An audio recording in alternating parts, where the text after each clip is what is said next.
growth and change. Great topic, something we all struggle with, so I think we can all relate. Roll it.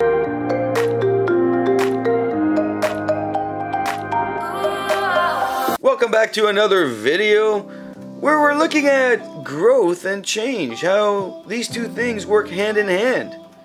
The questions are very simple that we get all the time. Why is change so hard? Why do I need to change? Why is this happening to my life? Why am I seeing this happen in real time? Why am I in need to change in order to do this? Why can't I just go back to being how I used to be? Why is it that other people don't have to change and I do have to change? Why is it that I'm with this partner who doesn't want to change? Why is it with a partner who's changing and I don't want that change? Toxic relationship? Ooh, this is a good one. When we see people in toxic relationships and we want them to change, to not be toxic, and then we don't leave because we fear what's going to happen after, because that change has to happen and now we're not going to be with somebody. And then on the other hand, we have hope that they're going to change and become the person who had us on a pedestal and loved us and just cradled us and made us feel so awesome. I think we all go through this. At any one point of our lives, we've experienced something like this. And we will experience it again, so this topic, critical. How does it all look? Well, change, you know, the big question is, do people change? Can people change? Well, I know people can change. I know many people who have changed. I know that it's incredibly hard to change. And I know for a fact a very limited amount of people do in fact dramatically change. Do they do small changes? Of course. But the big changes, man, they're far from few, or few from far.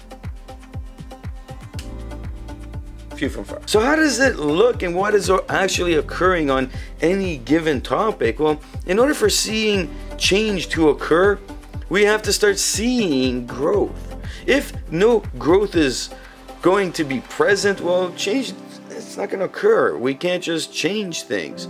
Growth has to happen. We have to adjust out of what we know into what we need to know. We have to adjust those emotions of what we're changing into. We have to accept that change is occurring so that those two things can work in sync. Those emotions and those feelings combined with those new found knowledge sets on whatever idea we're changing, well, those things need to work in sync. And it's incredibly hard to do. And this is why change is hard unless you're pushed to change. If you turn on the TV, well, you'll see all the changes that have happened. And this is when we see the immediate changes that are happening and people are in shock. And they're like, what? This change is happening? I don't like it. And then of course you have the changes that have happened over decades. And we see this process moving and people adjust to it. A great example of this is environment stuff. And no, I'm not talking about Trump taking away all the rules and everything and reversing them. I'm talking about something as plastic bags. Plastic bags were slowly implemented to be taken away. Now, do they still exist out there? Yes, but is the amount of bags being used when you go out to a Walmart or a Zehrs or anywhere like that, a Loblaws in Canada, but any kind of food supermarket, are we using the same amount? Well, no. And what they did was they implemented over a series of time where, you know, you go now to the store and they're like, do you want a bag? It's 5 cents. And now you're like, oh, do I really want to spend that money on the 5 cents? Before they started doing this, they had your environmental friendly bags where you're using your environmental friendly bags and reusing them and reusing them. And this process has decreased our amount of usage of these bags. Where when we look at Starbucks going, I'm cutting out straws, and all of a sudden everybody was like, what? They took an affirmative step forward to see that change, and they said, we're gonna cut it out. And now when you go into Starbucks, in most locations, they're starting to put the sippy cup lid on before they give you the other cup. They still have straws available, but they're slowly implementing this in a shorter amount of time because they want to get rid of them by a certain date. Now, are they doing this because of environmental purposes, or do they see an opportunity to save money? Either way, we're seeing this change quickly and people aren't liking it and they're starting to stand up to it. But at the end of the day, the idea is very simple. Straws are bad for the environment.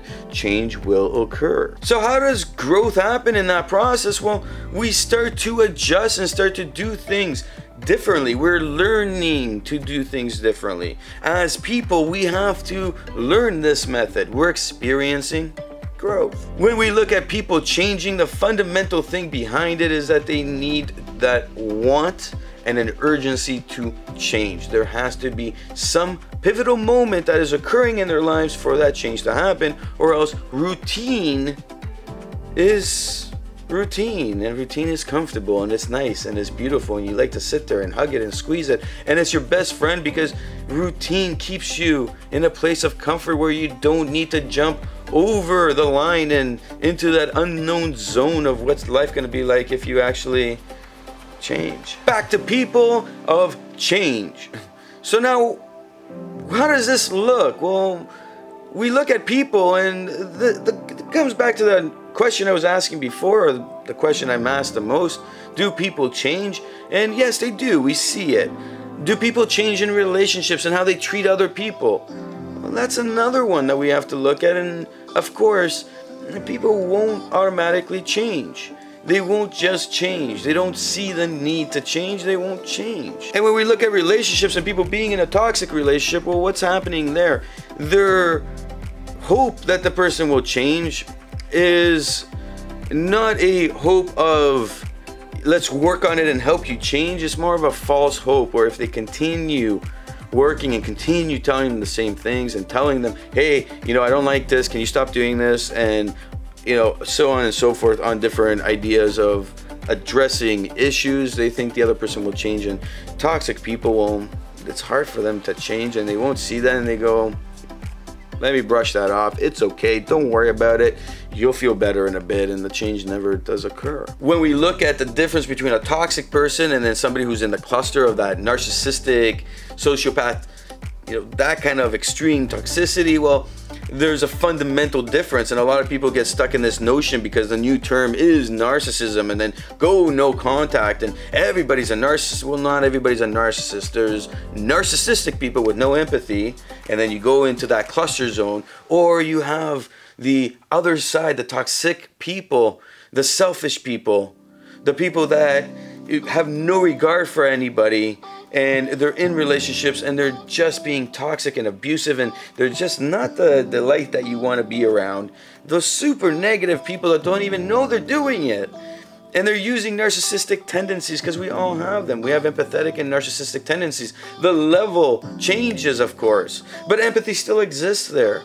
And the question is, can those people change? Of course they can change, but there has to be a fundamental reason for them to change.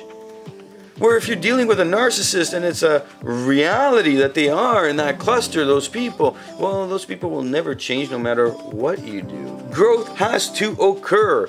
And in a relationship like that, if you see no growth happening, well, it's time to bounce, because the growth ain't going to be happening, because you're not going to be the one that's going to be able to make that realization for them. How does growth look? In order to see change, we have to be in that state of wanting it, needing it, seeing the reason to it. So we see it by actually executing in a different direction that life purpose, finding a new passion. When people are in that routine and they start getting bored, well, what kind of emotions pop up? Is this it? Is this about life? Is this my life? This is it. Man, I thought I was going to do more with my life. I thought I was going to travel, experience, be with somebody incredible. I thought there was more, but now I just wake up, I go to work, come back home, turn on Netflix, have a beer and chill out and pay my bills. So passion has to be brought forward for something new. And when you find passion, you start looking at a new purpose and you jump into that world. And once this happens, well, my friends, something marvelous happens. you start to see what you need to do to achieve that. And once you start moving towards it, well, you're setting up goals and growth is starting to happen. In order to achieve those goals, well, now we have to start learning new skill sets. We have to start learning new things. And then we have to establish new boundaries so we can set up priorities in those boundaries. And as this starts to change, well, growth is taking place. And it's really just supporting the changes. And it's a back and forth. It's an incredible feeling. My recent one was last year when I picked up this camera. And I was like, I'm going to go make all these changes and I'm going to make this incredible movement forward in the quality of everything I'm doing. I'm going to deliver something I'm proud to deliver.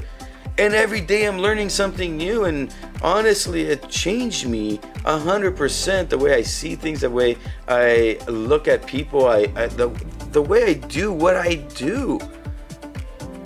Because I had to go meet new people in the process. I had to prioritize people, things that I'm doing. Life started to change and I met some incredible people, which was probably the best part of it. This is change and this is growth. I'm experiencing growth. My creativity is coming out. And I love it. So this is the process. So when you're looking at somebody changing in that toxic relationship, and this can apply in a business, it can apply to a career, it can apply to the family, the friends, or that significant other. Well, in these cases, well, they can see change, but this whole process has to happen. There has to be a reason. And in order for that reason to occur, it's sad, but reality, in most cases, they have to hit rock bottom. They have to see everything slipping out of their hands. They have to see that in order to understand it. A lot of the times, people who I'm coaching will say, you know, when will the change come? And the change usually comes at a moment where they say, I'm out, I'm done. And they mean it. Because they're negotiating with that person. They're saying, if I don't see change, I'm gone. And lo and behold, right when they're about to leave, that person starts to make changes. Because they're going in their head, I don't want to lose another person. I don't want to be that person. I want to fix myself. And I'm going to work on it. And I'm going to work for that person. But sadly, it only happens around that time. And if you're trying to see this change in somebody, in one of those different relationships, and this is, you know, not a narcissist, this is just a toxic, negative person, your most incredible resource that, or skill set you would say, that you can develop, that's that awesome word, that simple word, no. No is the most powerful word in the English language, or any language for that matter. I say no in Greek quite a bit too, and the word's ohi. You learn some Greek too on this channel. By saying no to the things you do not appreciate, to the things that you see there is a lack of respect, to the things where your integrity is being challenged, two fundamental things occur. One, your integrity starts to build, your value system gets engaged. You start seeing life the way it should be. You're able to say no and stand up for why. If it's there, your integrity will start to grow again by repeatedly saying no at the right time when it is needed. Secondly, the person on the other end, that toxic person, well, they get a little bit of a lesson and they go, whoa, who is this person? Why are they saying no to me? I always get what I want by doing the things I want to do. This is why when you see kids and you say no to them, they start to cry, and eventually, as you repeat that no for certain things, they know, yeah, okay, crying doesn't work. What I'm implementing doesn't work. They start to communicate on what they want. They start to negotiate with you. And the toxic person is the same thing. Quite simply, same mindset. They've learned bad habits and they're using them with you. I talk to people all the time about this stuff, and it works quite interestingly depending on the scenario, but the end result is always the same. Eventually your integrity gets up to that point where you're just frustrated with anything and you know you deserve way better. You're experiencing growth through this, and change has to occur now. And of course, The words will come out eventually when you're fed up and you're not seeing the change in the other person. And this again applies to any kind of relationship. And you will say those magical words, I'm fed up, I'm done, here's my timeline, if I don't see significant change, I'm out.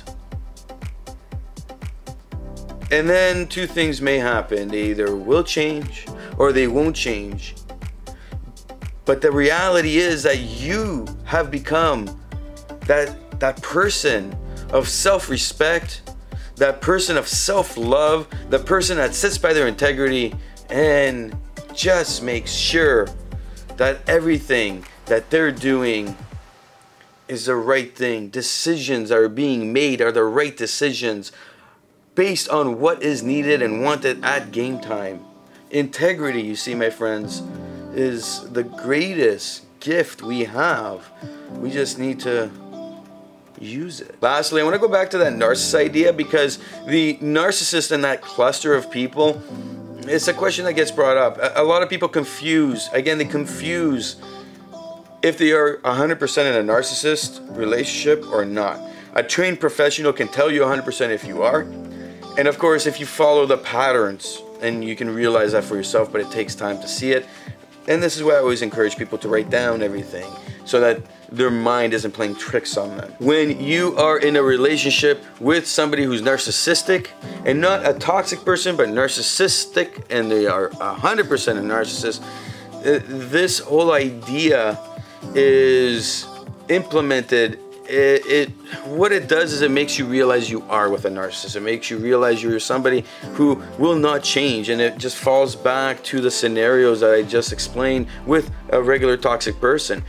What you will find, the narcissist there's no end game for them.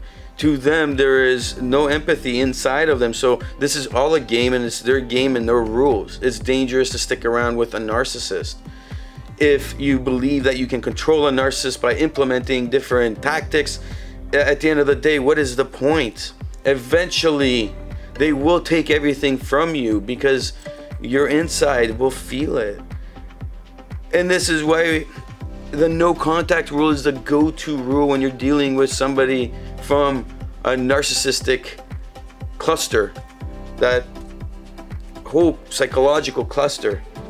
The no contact rule speeds things up and gets you moving in the right direction a lot faster. So this process I described with a toxic or negative person, or anybody in that zone that are just icky people that you don't want in your life, well, the narcissist, it doesn't work for them in the manner of speaking where you will see change. You will only see that one aspect where you will get the growth. You will find your self-respect, your self-love, and eventually you will bounce.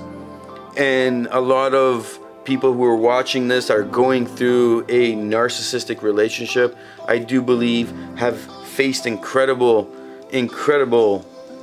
savage moments of the narcissist doing things that they would never expect anybody to do to them. It's incredibly dangerous to stick around and stay in that toxic relationship that is full of hate.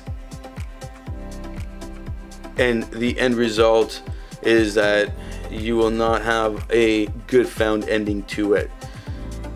Implement what we talked about so you can build up the opportunity for you to move forward, for you to grow, for you to get out of that relationship so it's more comfortable. But at the end of the day, the narcissist will not stick around for long. They will eventually run out of that sweet fuel that you're providing, because one way or the other, you're either gonna do this and integrity is gonna rule and you're gonna get better, and you're gonna basically be saying, not today, and their fuel will dry up and they'll find another resource, or you're gonna lose everything and they'll discard you 100% because fuel is fuel for them. My name is Nikos Rentas. This is mentorsapproach.com. Hit a like if you like what you see. Of course, hit the subscribe and hit the bell. Share this with anybody who, of course, would find value in it.